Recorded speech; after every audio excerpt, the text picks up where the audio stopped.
alegria poder ter vocês aqui conosco nessa noite, em nome de Jesus. E você que está em casa, para nós também continua sendo um prazer poder falar do amor de Jesus para você, em nome dele. Amém? Você pode abrir a sua Bíblia comigo, sem mais delongas, porque o tempo está indo embora.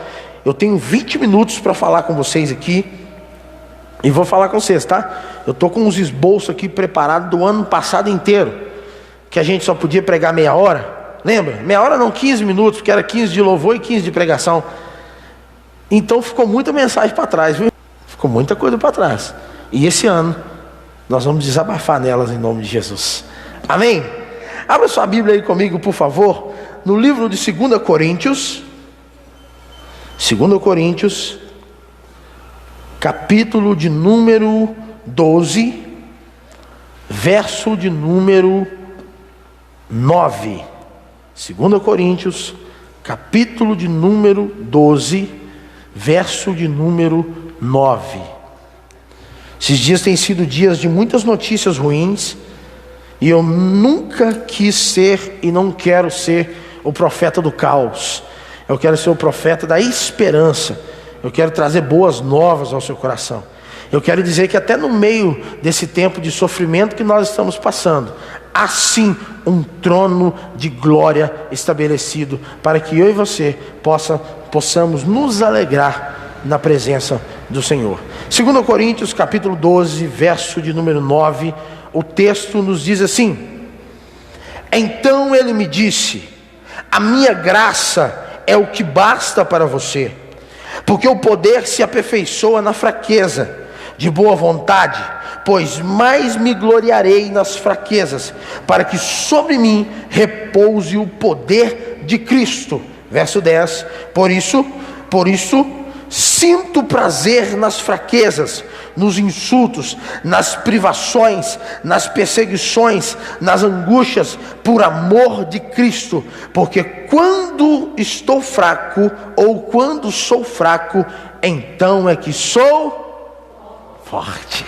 Pai, nos abençoe nessa noite com a tua palavra. Revela aos nossos corações aquilo que o Senhor tem para fazer no nosso meio, em nome de Jesus. Amém? Olhe para cá, por favor.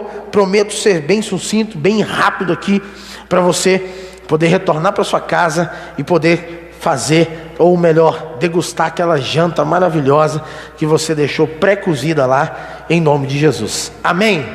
Queridos, eu gosto muito da vida de Paulo. Eu me apaixonei pela história de Paulo, porque eu comecei a enxergar Paulo com uma outra ótica. Todo mundo, ou melhor, a maioria das pessoas que eu conheço, corrigindo a fala, a maioria das pessoas que eu conheço, elas têm por costume uma certa forma de idolatrar a vida de Paulo como um super-herói, como um homem que não teve privações, como um homem que não teve dificuldade, como um homem que não teve do que se envergonhar, ou que não teve medo algum, que não passou por dificuldade nenhuma, que não passou por luta, não passou por provações, não passou por batalhas, não passou por guerra. Porém, Deus me fez enxergar um Paulo de uma forma totalmente diferente.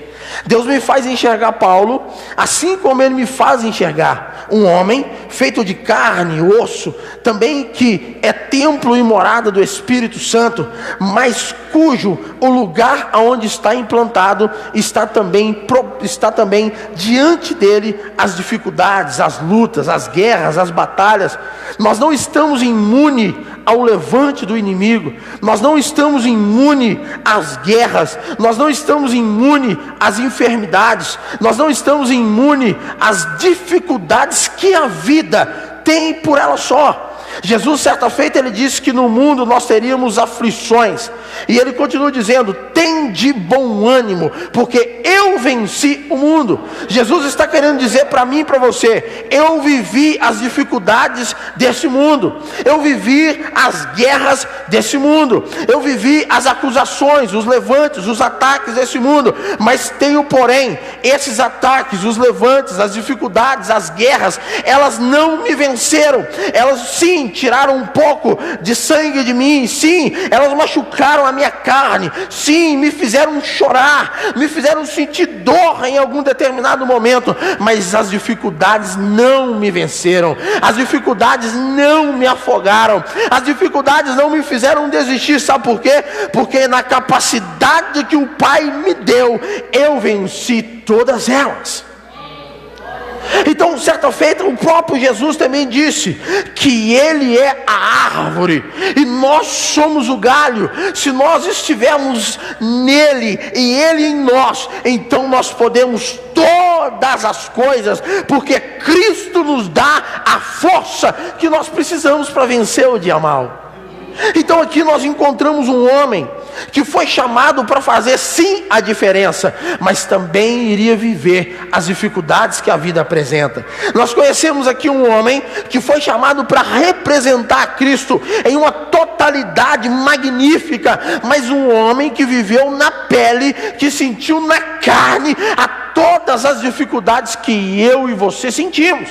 Ele também teve medo, ele também teve preocupações, ele também teve ansiedade, ele também teve a síndrome da depressão, ou seja, de viver sozinho, de estar isolado. O pânico também tomou a vida de Paulo em algum determinado momento. A Bíblia diz em 2 Timóteo capítulo 1, verso 16, que Paulo estava preso em Roma, e ele começa a relatar a sua dificuldade.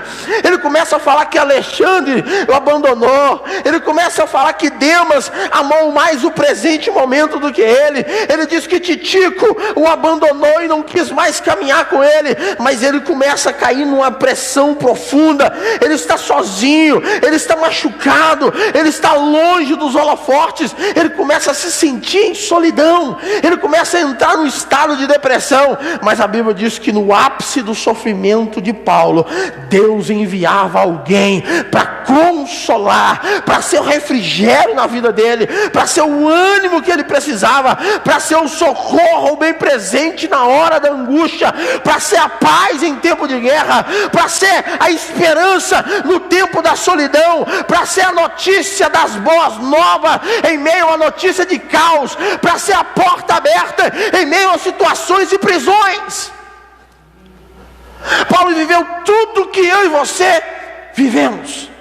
Paulo sentimos, ou até mais. Porém, ele não arredou o pé. Ele disse que para ele o morrer é Cristo, mas se ele continuasse vivendo alguns dias era lucro, porque a intenção do coração dele era abrir os olhos dele lá na glória, aonde o Mestre, o Salvador, está nos aguardando. Certa feita, a Bíblia diz no livro de 2 Coríntios capítulo 12, a partir dos versos 4 em diante, Paulo começa a contar uma história muito linda, e aqui eu quero entrar no texto para a gente finalizar. A Bíblia diz que Paulo, ele começa a dizer, contando a sua própria história, mas falando numa terceira pessoa. Paulo, ele começa a falar que conhece um homem que se no corpo não sabe, ou se fora também não, mas que foi levado ao terceiro céu, e que viu coisas inefáveis, que não cabe a esse homem contar com palavras. E ele continua dizendo, para que ele não fosse tomado da soberba, para que ele não fosse tomado da vaidade, para que ele não fosse tomado da arrogância, foi-lhe posto um espinho na carne, que era como se fosse um mensageiro de Satanás, que todos os dias vinha e era como que esbofeteasse Paulo. Era como se ele apanhasse de alguém. Era como se alguém viesse e batesse em Paulo todos os dias. E todo mundo fica à procura do espinho de Paulo. Qual era o espinho na carne? Qual era o incômodo que Paulo tinha? Qual era a opressão que Paulo sentia? O espinho não é o cerne dessa história. O que move essa história não é o fato do espinho. O que move essa história é o propósito dele. O que move essa história não é se Paulo está sentindo dor. O que move essa história é aonde essa dor está levando Paulo.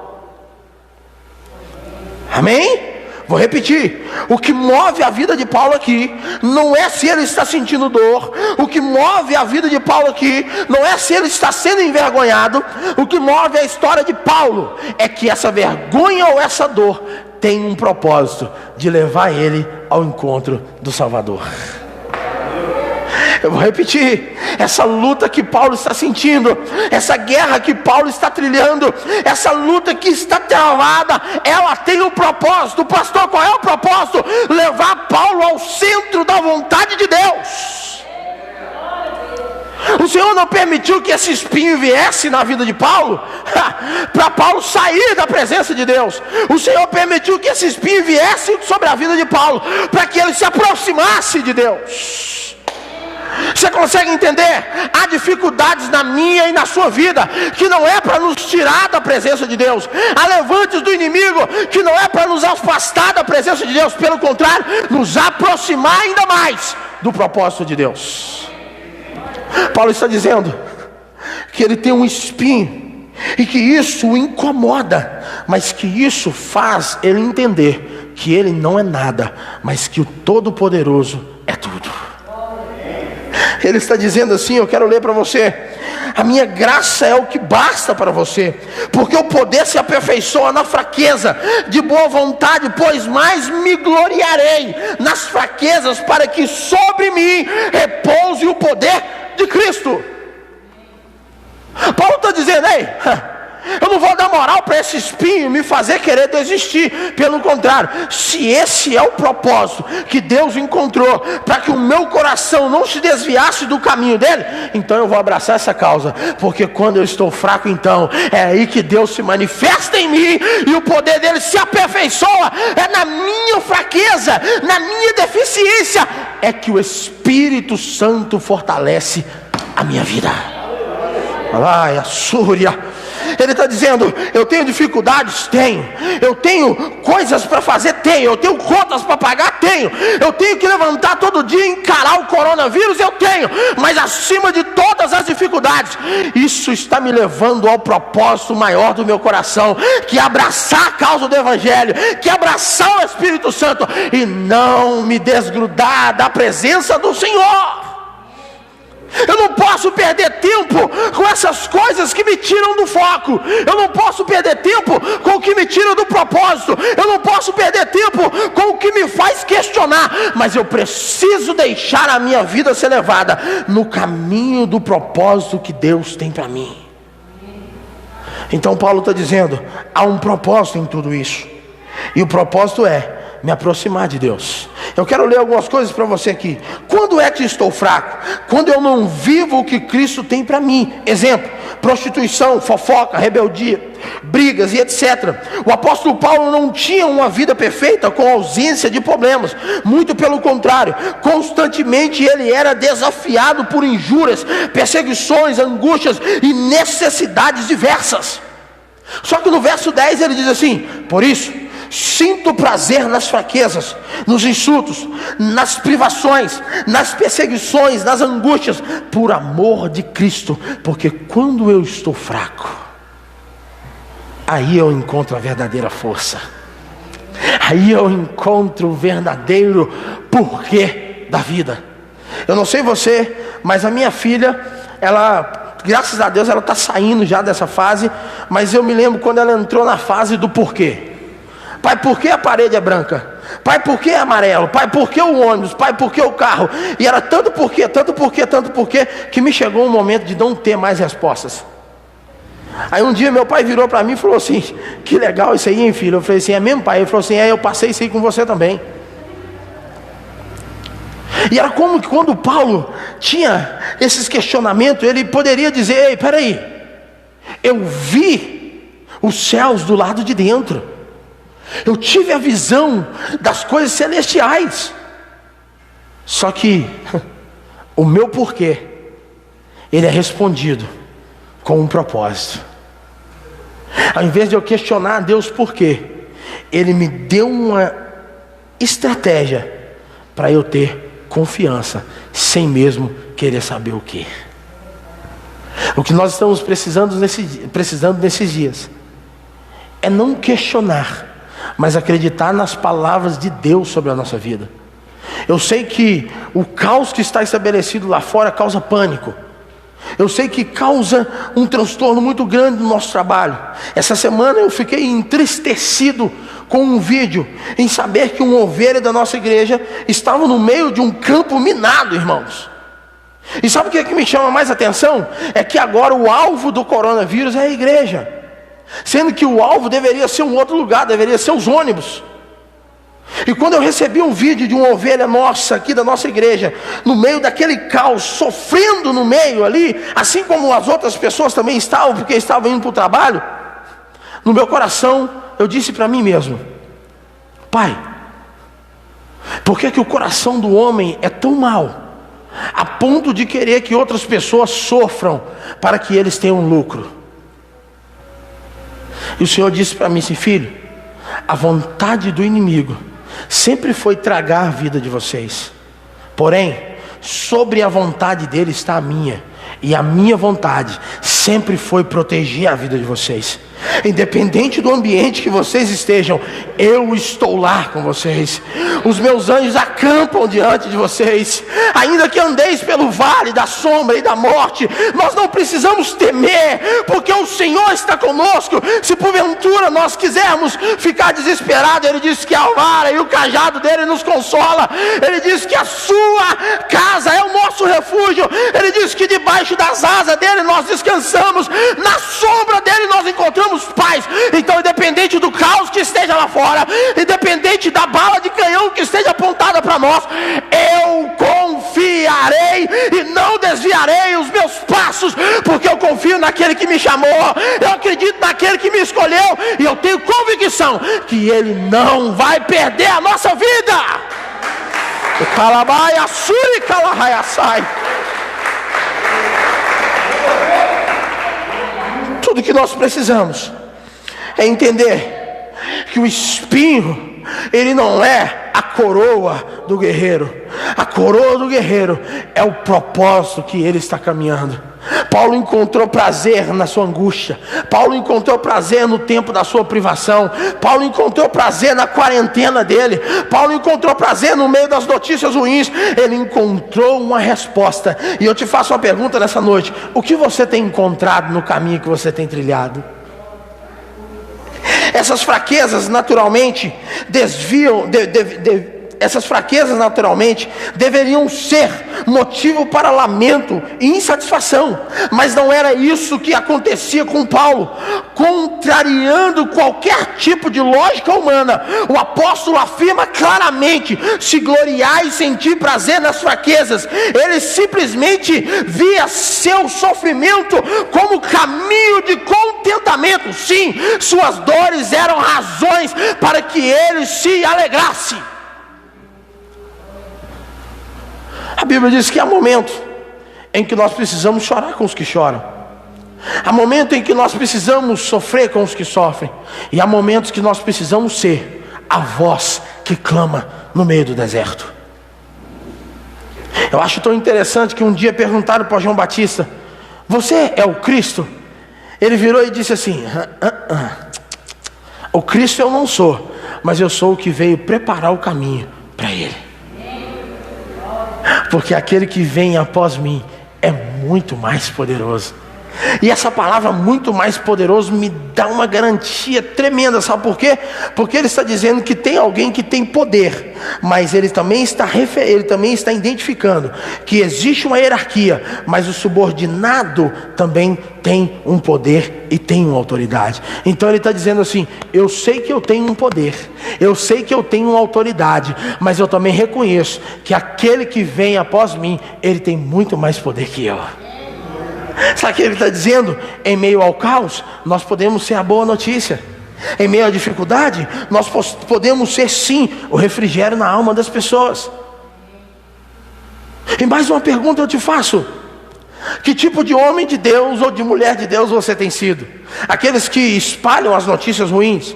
Aqueles que espalham o caos e que não conseguem se conter e liberar notícias boas? Ou será que você é aquele que não dá bola para as notícias ruins, mas que busca sempre levar uma notícia de paz?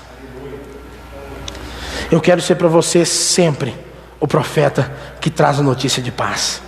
Se preciso for um dia trazer a espada, nós vamos trazer, não tem problema. Mas a minha oração é para que nesse tempo eu seja resposta de Deus sobre os seus questionamentos para esse momento. Vamos ganhar tempo? Vamos lá. Certamente alguém deve perguntar: por que o apóstolo Paulo se gloriava em suas fraquezas? A resposta não é outra senão o poder de Cristo. Isso explica porque ele dizia: pois quando estou fraco, então é que sou forte. Paulo está dizendo que a resposta para a pergunta, a resposta para o espinho, era simplesmente receber o poder de Cristo em sua vida. Eu sei que todos nós temos dificuldades, eu sei que todos nós temos dias ruins, mas todos os dias a misericórdia do Senhor se renova sobre a nossa vida.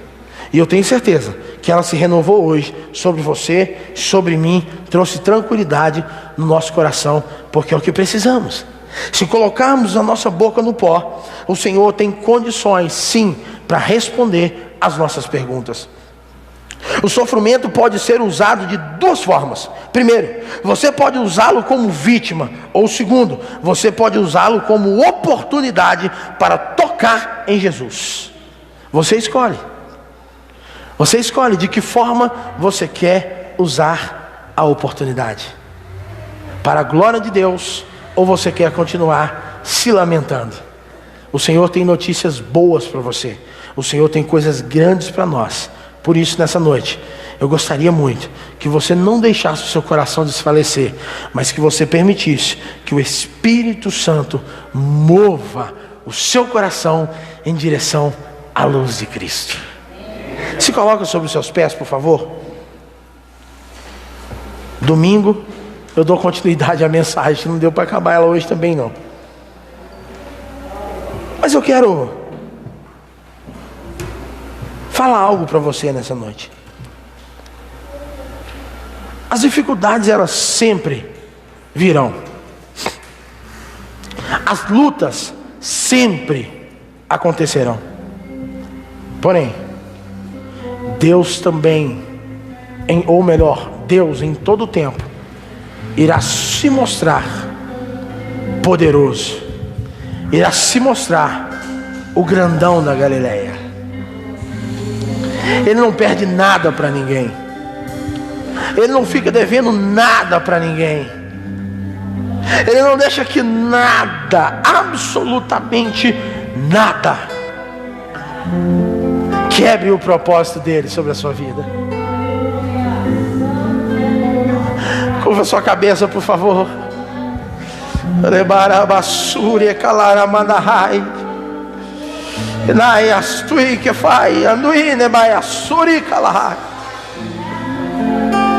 É tempo de entender que, por mais difícil que seja, Deus está no controle. Chegou a hora que eu e você precisamos acreditar nas palavras que nós liberamos sobre as pessoas. Um dia nós falamos: Deus vai te dar vitória. Um dia nós falamos: Deus é a cura para a sua enfermidade. Um dia nós falamos: Ele é a salvação. Um dia nós cantamos: se Ele fizer, Ele é Deus. Se Ele não fizer, Ele é Deus. Então chegou a hora de confiarmos naquilo que falamos. Chegou a hora de crermos naquilo que pregamos. E eu tenho convicção no meu coração que esse tempo não servirá para outra coisa, a não ser para mostrar o poder que o Deus da igreja brasileira tem, o poder que o Deus dos cristãos tem. Ele não está preso em um madeiro mais, não. Ele não está preso em um instante, não. Ele não é um bonequinho feito de barro, não. Ele é um Deus vivo, um Deus poderoso, que venceu a morte, venceu as dificuldades e estabeleceu dentro de mim, dentro de você, um trono de glória, templo, morada, um lugar onde Ele tem liberdade. E nessa noite, o Brasil, a cidade, esse bairro saberá que existe um Deus poderoso. Existe um Deus poderoso. Eu quero que você comece a falar com Deus agora. Ao som desse louvor, fale com Deus. Oh, Espírito Santo. Espírito do vivo Isso. Deus, manifesta teu poder. Revela o peso da tua glória. Vem, Espírito.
Oh Deus, como servos, nós enfrentamos dificuldades, nós enfrentamos levantes, nós enfrentamos as perseguições, mas nós aguentamos, sabe por quê?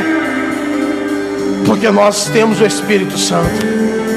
Por isso, Deus, console os nossos corações, console a nossa vida, console o nosso ser, que em nós e através de nós haja um derramado, Senhor, para essa região, que haja o favor do Senhor aqui nessa casa, e que sobre nós e sobre as pessoas que nos assistem agora, que o Teu Espírito seja sempre a intenção do nosso coração. Você pode dar uma salva de palmas ao Senhor? Aleluia! Você que está em casa, eu quero agradecer você por ter participado conosco desse culto. Deus te abençoe. Até domingo, às 19 horas, nós estaremos transmitindo o culto para você. Teremos o culto às 10 horas da manhã, mas nós não iremos transmiti-lo, somente às 19 horas, tá bom? Deus abençoe você que está em casa.